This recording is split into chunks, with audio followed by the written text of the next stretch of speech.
Assalamualaikum warahmatullahi wabarakatuh. Perkenalkan, nama saya Kaptria Kustiani, absen 11 dari kelas 11 IPS 3. Pada kesempatan kali ini saya akan mempresentasikan makalah saya yang berjudul Revolusi Rusia. Jadi pada tahun 1917, negara Rusia mengalami sebuah peristiwa besar yang mengubah sistem pemerintahannya.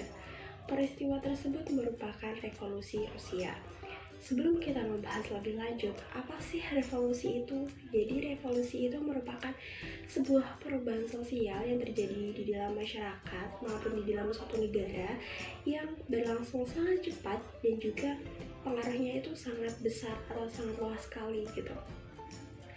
Dan lalu mengapa negara Rusia itu bisa melakukan revolusi itu? Nah, kita akan membahasnya pada kesempatan kali ini. Jadi sebelumnya negara Rusia itu merupakan sebuah kerajaan yang dipimpin oleh seorang raja yang biasanya disebut dengan Tsar atau Kaisar. Nah, kebanyakan Tsar atau Kaisar ini sifatnya itu otoriter dan sewenang-wenang terhadap rakyatnya. Tidak terkecuali Tsar Nicholas II yang saat itu menjabat sebagai Tsar di negara Rusia. Seperti kebanyakan di negara-negara Eropa lainnya, rakyat juga menuntut adanya perubahan sistem pemerintahan menjadi lebih baik lagi, dan hal itu menjadi masa suram negara Rusia. Terlebih lagi, negara Rusia kalah dalam perang melawan Jepang pada kala itu. Lalu faktor apa saja yang menyebabkan negara Rusia mengalami sebuah revolusi? Jadi faktor yang mempengaruhi revolusi Rusia ini dibagi menjadi dua. Yang pertama ada faktor dari dalam bidang politik. Yang pertama yaitu adanya kekuasaan atau pemerintahan Tsar Nicholas II yang sifatnya itu reaksioner, yaitu otoriter dan juga sangat sewenang-wenang terhadap rakyatnya. Yang kedua yaitu Duma atau kita mengenalnya sebagai DPR, tidak menunjukkan dasar-dasar yang demokratis. Yang ketiga yaitu kekalahan negara Rusia dalam perang di sekitar daerah Tannenberg dan juga sekitar di wilayah danau sekitar Masuri yang menyebabkan hati rakyat itu kecewa. Lalu kita akan membahas faktor yang berasal dari bidang sosial ekonomi. Yang pertama yaitu penghargaan tuan tanah terhadap buruh tanah itu sangat rendah, bahkan kebanyakan tanah hanya dimiliki oleh tuan tanah saja. Yang kedua yaitu adanya ketimpangan sosial yang sangat mencolok di antara kaum bangsawan dan juga rakyat. Yang ketiga yaitu jika Tsar dan juga para bangsawan hidup dalam gelimang harta yang mewah, rakyat hidup dalam kemiskinan, penderitaan, dan juga kelaparan. Yang keempat yaitu adanya kelaparan di negara Rusia kala itu karena masyarakat atau rakyatnya itu diperintah oleh negara untuk melakukan peperangan, sehingga roda perekonomian yang berasal dari sektor industri dan juga pertanian terhambat, sehingga terjadilah bencana kelaparan. Yang kelima yaitu kaum intelektual yang tidak puas dengan adanya atau kondisi pemerintahan Tsar Nicholas II pada kala itu. Yang keenam yaitu adanya kaum-kaum yang menentang pemerintahan kala itu, yaitu yang pertama ada kaum liberal atau kaum kadet. Mereka menghendaki adanya suatu sistem pemerintahan yang bersifat monarki konstitusional. Dan yang kedua yaitu kaum sosialisme. Kaum sosialisme ini menghendaki sistem pemerintahan yang lebih modern dan juga bersifat sosialis. Lalu bagaimanakah saja perkembangan revolusi Rusia ini?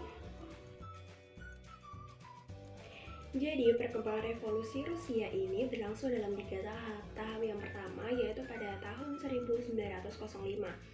Pada tahun ini, rakyat melakukan pemogokan yang berlangsung di daerah St. Petersburg, kemudian menjalar ke kota-kota lainnya. Karena aksi para buruh inilah, rakyat menjadi merasa simpati terhadap para buruh ini. Akhirnya banyak pekerja di kota yang mendirikan organisasi yang bernama Soviet atau Dewa Buruh. Nah, organisasi ini berjalan untuk memperjuangkan hak politik dan juga ekonomi serta menentang pemerintahan Tsar Nicholas II yang sangat absolut. Lalu perkembangan yang kedua yaitu pada Februari 1917. Pada bulan ini terjadi pemogokan dan juga aksi yang dimulai dari daerah Petrograd atau kita sekarang menyebutnya sebagai Leningrad. Aksi ini dipelopori oleh 3 kaum besar, yaitu kaum Kadet, kaum Mensheviki, dan juga kaum Bolsheviki. Karena aksi inilah kekuasaan Tsar Nicholas II berhasil digulingkan dan dibentuklah pemerintahan baru yang dipimpin oleh kaum Kadet. Namun dalam kenyataannya, kepemerintahan kaum Kadet ini tidak segera melakukan perubahan-perubahan seperti yang diinginkan rakyat, sehingga rakyat merasa kecewa. Akhirnya, kaum Mensheviki menggulingkan kekuasaan kaum Kadet ini, dan program kerja kaum Mensheviki yaitu yang pertama, mengembalikan kehormatan Rusia di mata dunia. Setelah itu mereka akan melakukan perubahan-perubahan di dalam negara Rusia sesuai dengan kehendak rakyat. Namun dalam kenyataannya, kala itu negara Rusia kalah dalam perang melawan Jerman, sehingga rakyat kehilangan kepercayaan lagi kepada kaum Mensheviki dan juga mereka tidak percaya lagi.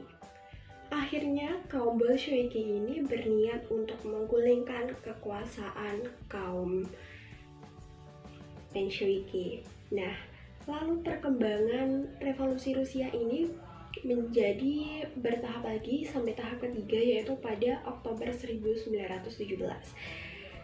Hal ini dimulai dari kekecewaan rakyat terhadap kaum Mensheviki tadi. Akhirnya kaum Bolsheviki berniat untuk menggulingkan kekuasaan kaum Mensheviki, dan caranya yaitu dengan mendekati hati rakyat dengan menjanjikan perdamaian dan juga pembagian tuan-tuan tanah. Kaum Bolsheviki ini berniat untuk membentuk negara Soviet, dan aksi ini dimulai dari Petrograd lagi, dan aksi ini dipimpin oleh Vladimir Lenin.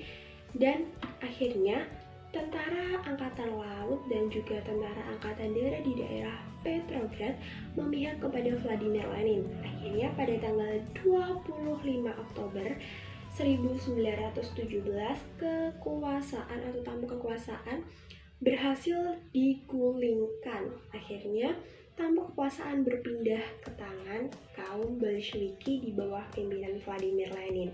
Dan setelah itu Vladimir Lenin melakukan perubahan-perubahan terhadap negara Rusia. Lalu apakah dampak dari adanya revolusi ini?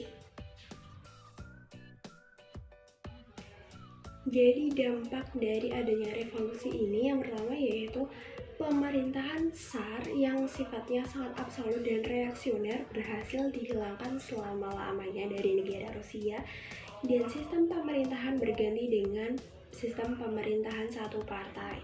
Yang kedua yaitu adanya sistem pemerintahan demokratik Soviet yang sebagai lawan dari sistem pemerintahan parlementer, karena menurut Vladimir Lenin, sistem pemerintahan parlementer itu jabatan parlemennya hanya diduduki oleh orang-orang yang memiliki kepentingan dan orang-orang yang memiliki jabatan yang tinggi, sehingga rakyat tidak tahu tentang apa-apa.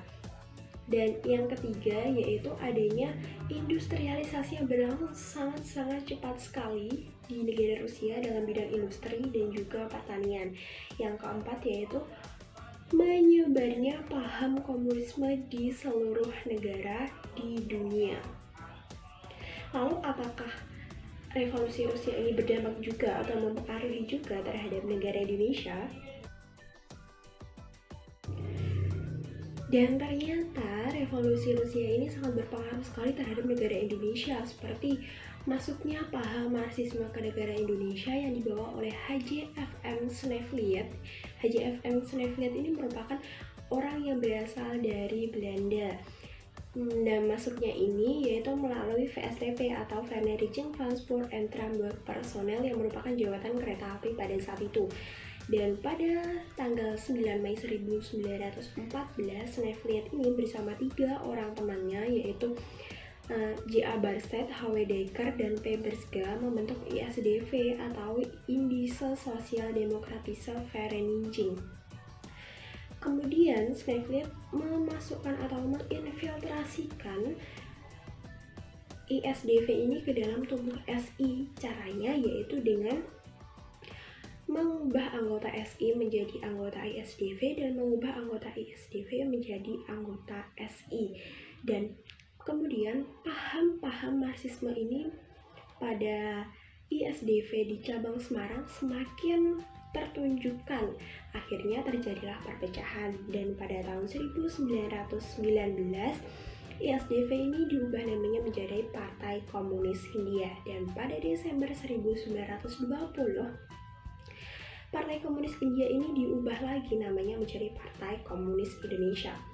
Revolusi Rusia ini mengilhami kader-kader dari PKI atau Partai Komunis Indonesia ini untuk menggulingkan kekuasaan pemerintahan yang sah dan melakukan kudeta-kudeta ala Vladimir Lenin. Saat di Indonesia, mereka juga sempat melakukan perlawanan terhadap Belanda pada tahun 1926, namun mengalami kegagalan. Nah, akhirnya mereka dalam operasinya ini mereka tidak mau bekerja sama dengan organisasi lainnya. Mereka memilih untuk sendiri, dan apabila ada rakyat yang tidak dapat menerima atau tidak sepaham dengan mereka tidak segan-segan untuk melakukan teror dan juga demonstrasi.